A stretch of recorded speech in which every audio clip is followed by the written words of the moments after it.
Hello everyone, welcome back to my YouTube channel. This side Akshata Gupta, your NEET educator, and आज हम लोग करने जा रहे हैं fifth part of molecular basis of inheritance and आज हम लोग देखने जा रहे हैं हमारा लास्ट एक्सपेरिमेंट जो कि ये प्रूफ किया था कि डीएनए ही जेनेटिक मटेरियल है। अगर आपने कल की वीडियो देखी होगी तो आपने ये देखा होगा बच्चा कि हमारे ग्रिफिथ सर ने ट्रांसफॉर्मेशन बताया और उससे बताया कि कुछ तो है, कुछ तो लोचा है जो कि किसी चीज को दैट इज आर स्ट्रेन को क्या कर रहा है, ट्रांसफॉर्म करके विरुलेंट बना दे रहा है, मगर वो ये नहीं बता पाए बच्चा कि क्या था वो।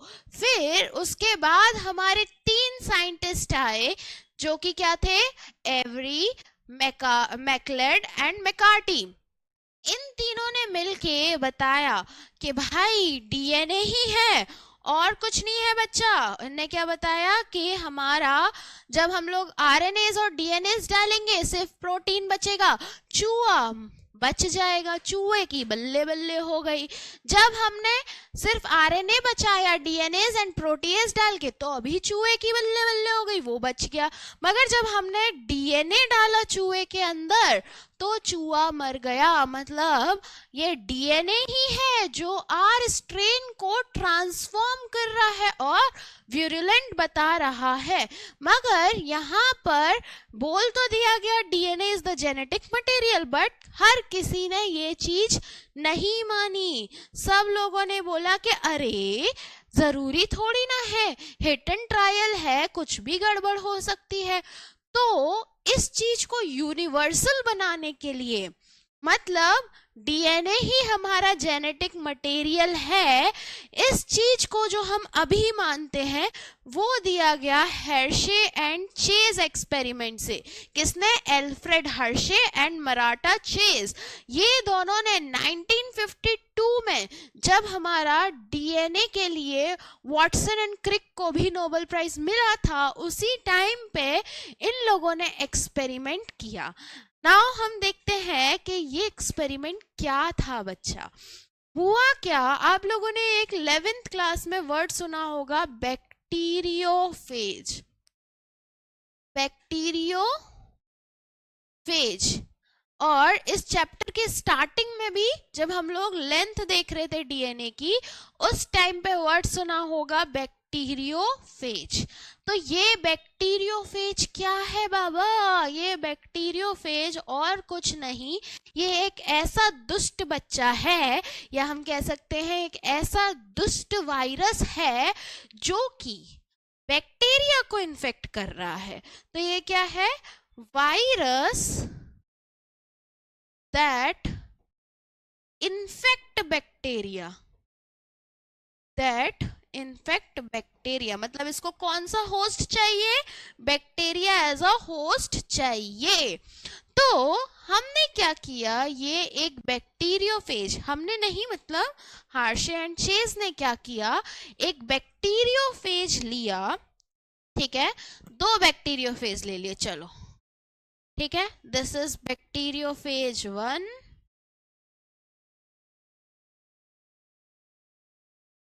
And this is 2।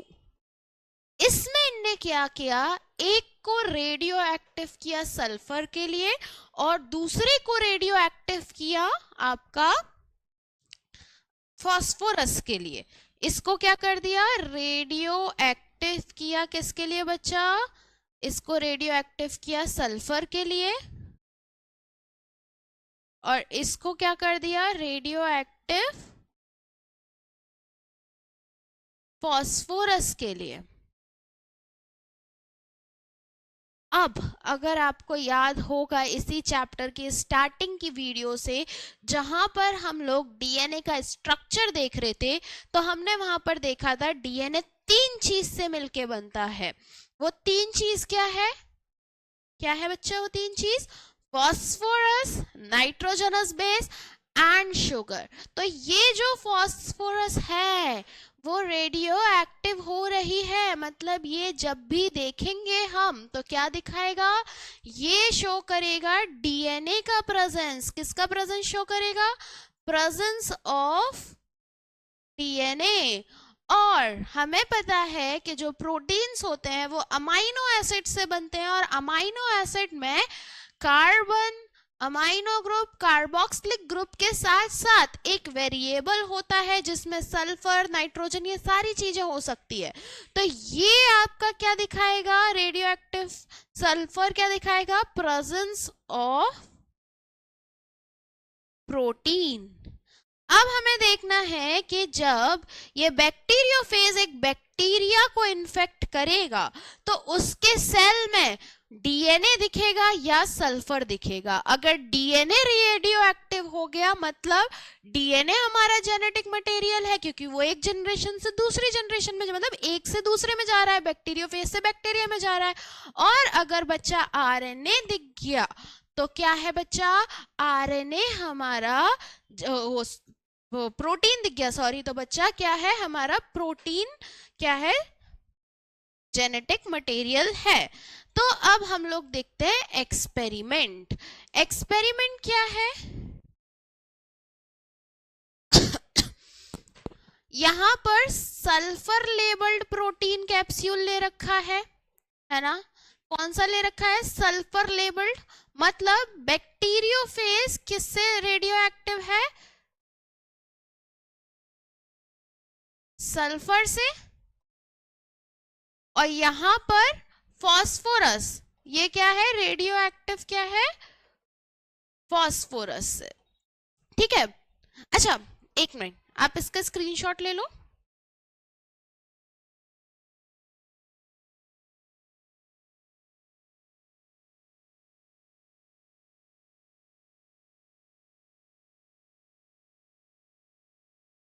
चलो, सो ये आपका क्या होगा, S35 एंड P32।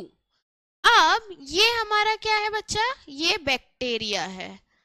इस बैक्टीरिया में पहले क्या करेंगे बच्चा, इन्फेक्शन करेंगे। क्या करेंगे बच्चा, इन्फेक्शन करेंगे।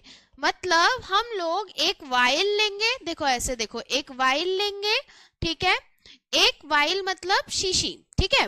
इस शीशी में हम लोग बैक्टीरिया डालेंगे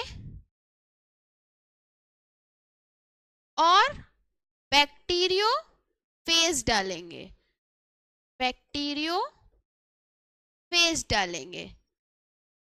अब जब हम लोग एक शीशी में दोनों को डालेंगे तो बैक्टीरियोफेज क्या करेगा, तो वायरस है, दुष्ट प्राणी है, वो क्या करेगा, बैक्टीरिया को इन्फेक्ट करेगा। उसी स्टेप को हम बोलते हैं इन्फेक्शन।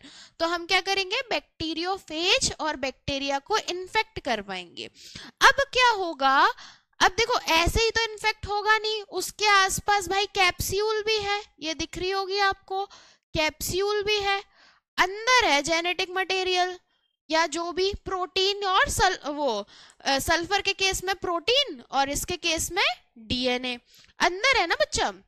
तो हमने क्या किया, हम लोगों ने ब्लेंडिंग करवाई, मतलब जैसे ग्राइंडर होता है ना मिक्सी वाला, वैसे ही हमने क्या करवाई, ब्लेंडिंग करवाई। अब इस ब्लेंडिंग के कारण क्या हुआ, कैप्सूल ऑफ बैक्टीरियोफेज जो है, ये बीपी नहीं है, बैक्टीरियोफेज है, ठीक है, वो क्या हो गया, टूट गया। Capsule of bacteriophage is torn of, मतलब टूट गया, ठीक है।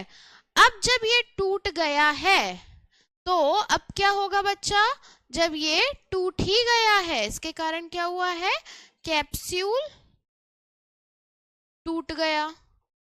अब कैप्सूल टूट गया है तो ये अंदर क्या आ जाएगा, आपका अंदर आ जाएगा यहां पर प्रोटीन, कौन सा वाला, सल्फर वाला, सल्फर 35, और इधर क्या आ जाएगा आपका डीएनए, कैसा, रेडियो एक्टिव P32 वाला, ठीक है। अब जब ये तो हो गया आपका ब्लेंडिंग, ठीक है, तोड़ दिया और अंदर घुस गया। पहले क्या किया, इन्फेक्ट करवाया, दूसरा उसी वाइल को लेके हमने ग्राइंड करा, ब्लेंड किया, जिससे आपका कैप्सूल टूट के अंदर आपका जेनेटिक मटेरियल घुस जाए, ठीक है, या जो भी यहाँ पर है। फिर हमने उसका सेंट्रीफ्यूज करवाया, मतलब एक स्टेप होती है सेंट्रीफ्यूगेशन। इसमें क्या करते हैं, आपका ऐसे एक मशीन होती है, उसमें आपकी वाइल रखते हैं और रोटेशन पर मिनट आरपीएम के हिसाब से उसको घुमा देते हैं। जब ये घुमाते हैं तो आपकी जो वाइल्स होती है उसमें ऊपर लिक्विड रह जाता है, जिसको हम, उस लिक्विड को क्या बोलते हैं बच्चा, उस लिक्विड को हम बोलते हैं सुप्रानाटेंट। इसमें क्या होता है, नीचे तो एक पैलेट आ जाता है, मतलब जो शो करता है कि सेल में क्या है, और ऊपर एक लिक्विड रह जाता है जिसको हम वेस्ट भी बोल सकते हैं, सुप्रानाटेंट बोलते हैं, ठीक है। अब पैलेट क्या बता रहा है कि सेल के अंदर क्या है। जब ये दोनों में देखा तो क्या पाया गया बच्चा, जब दोनों में देखा तो ये पाया गया कि जो पैलेट है उसके अंदर क्या आ रहा है, इस पैलेट के अंदर आ रहा है P32 और सुप्रानाटेंट के अंदर आ रहा है S35। P32 किसकी प्रेजेंस दिखा रहा है, डीएनए की, मतलब यहां से क्या आया बच्चा, डीएनए हमारा जेनेटिक मटेरियल है। चलो, तो ये था हमारा किसका, हार्शेस एंड चेस का एक्सपेरिमेंट। मैं आपको एक बार इसका स्क्रीनशॉट लो, नेक्स्ट स्लाइड का भी ले लेना, फिर मैं एक और बार आपको ये एक्सपेरिमेंट अच्छे से करके देती हूँ। आई गेस ये थोड़ा ब्लर आ रहा होगा आपकी स्क्रीन पे, एक बार हम खुद से करके देख लेते हैं। चलो, सो क्या हुआ, पहले क्या किया, फर्स्ट स्टेप थी इन्फेक्शन। इन्फेक्शन में क्या किया है बच्चा, ये वाइल ली, इस वाइल में आपका बैक्टीरिया डाला एंड बैक्टीरियोफेज डाला। बैक्टीरियोफेज कौन सा वाला, एक वाइल में लेके हमने क्या डाल दिया, जो फर्स्ट वाला था, जो कि किसको, सल्फर 35 को रेडियो एक्टिव था, और दूसरा हमने यहाँ पर लिया जिसमें ये बैक्टीरिया और ये बैक्टीरियोफेज, कौन सा, सेकंड वाला, जो कि किसको प्रेजेंस दिखा रहा है, फास्फोरस 32 की। इन्फेक्ट किया, ठीक है। अब इसी वाइल को इन्फेक्शन के बाद हमने ब्लेंडिंग की, जिससे हमारा कैप्सूल टूट जाए और अंदर आपका ये दोनों का मिक्स हो जाए। तो जब ब्लेंडिंग की तो कुछ इस टाइप का आपका बैक्टीरिया के अंदर हो रहा होगा। इसमें क्या हो रहा होगा, ये मेरा प्लाज्मिड है, ये मेरा सर्कुलर डीएनए है, और ये मेरे बैक्टीरियोफेज हैं, जिनके अंदर अभी भी जेनेटिक मटेरियल, एक के अंदर क्या है आपका ये है और एक के अंदर ये है, ठीक है। ब्लेंडिंग किया तो इधर क्या आ गया, आपका S35 वाला प्रोटीन आ गया, ठीक है। ये आपका प्लाज्मिड है ही, और ये आपका क्रोमोसोमल डीएनए है ही सर्कुलर, ठीक है। इधर आपका क्या आ गया, अंदर ब्लेंड करके प्रोटीन आ गया डीएनए आ गया P32, ठीक है। ये आपका प्लाज्मिड है ही, और ये आपका क्या है बच्चा, डीएनए है, ठीक है। इसके बाद हुई सेंट्रीफ्यूगेशन, रोटेशन पर मिनट आरपीएम के हिसाब से, बेसिस ऑफ आरपीएम के हिसाब से हमने रोटेट करवा दिया, ठीक है। जब ये करवाया तो अंदर आपके अब सेल्स मिक्स हो गए होंगे, तो यहाँ पर वाइल में आया, नीचे आ गया पैलेट, दोनों का ही अगर देखें, नीचे आ गया पैलेट और यहाँ आ गया सुप्रानाटेंट, ठीक है। जब यहाँ देखा तो पैलेट में आपका सल्फर नहीं था, नो सल्फर इन पैलेट, मतलब सेल के अंदर सल्फर ही नहीं था, ठीक है।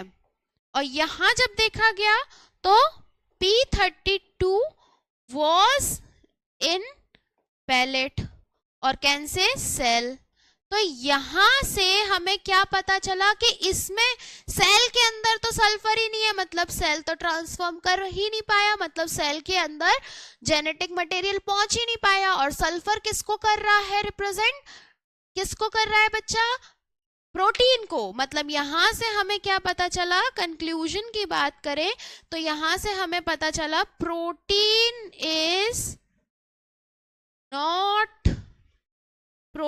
Is not genetic material.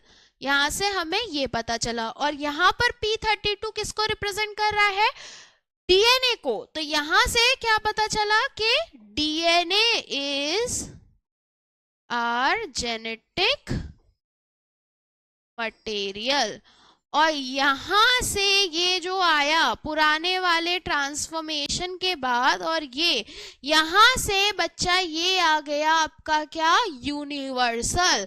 ये जो था हमारा यूनिवर्सल हो गया। और यूनिवर्सल को हम एक और वर्ड बोलते हैं अनइक्विवोकल, मतलब कोई उसके आगे नहीं बोल सकता, इक्विवोकल। तो ये क्या बन गया हमारा अनइक्विवोकल लॉ, मतलब डीएनए हमारा जेनेटिक मटेरियल है, ये अब हो गया। तो ये हमारा था experiment Alfred Hershey and Chase का। कब किया था, 1952 में। यहां से आपका यूनिवर्सल आ गया कि डीएनए जेनेटिक मटेरियल है।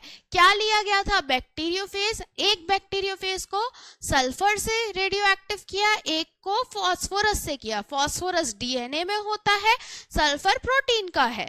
जब फास्फोरस और डीएनए को पूरा देखा तो वहां पर सेल के अंदर सल्फर नहीं मिला और फास्फोरस मिला। दिस शोज कि डीएनए हमारा जेनेटिक मटेरियल है। So take the screenshot. And that's all from my side today. कल हम लोग, जैसे आज हमने एक्सपेरिमेंटल प्रूफ देखा है, कल हम लोग बच्चा कौन सा प्रूफ देखेंगे, कल हम लोग देखेंगे थियोरेटिकल प्रूफ के डीएनए ही क्यों हमारा जेनेटिक मटेरियल है, why not RNA and why not protein. तो एक्सपेरिमेंट के बाद थियोरेटिकल प्रूफ देख के हम लोग स्टार्ट करेंगे central dogma of life, that is DNA से डीएनए बनने को रेप्लिकेशन बोलते हैं, डीएनए से आरएनए को बनने को ट्रांसक्रिप्शन बोलते हैं, एंड आरएनए से प्रोटीन को ट्रांसलेशन बोलते हैं। और इसकी जो पूरी प्रोसेस है वो। So that's all from my side, thank you so much. अगर आपको ये वीडियो अच्छा लगा हो और लेक्चर अच्छे से समझ में आ रहा हो, so please share it with your friends and subscribe. Thank you so much. Have a nice day. Bye.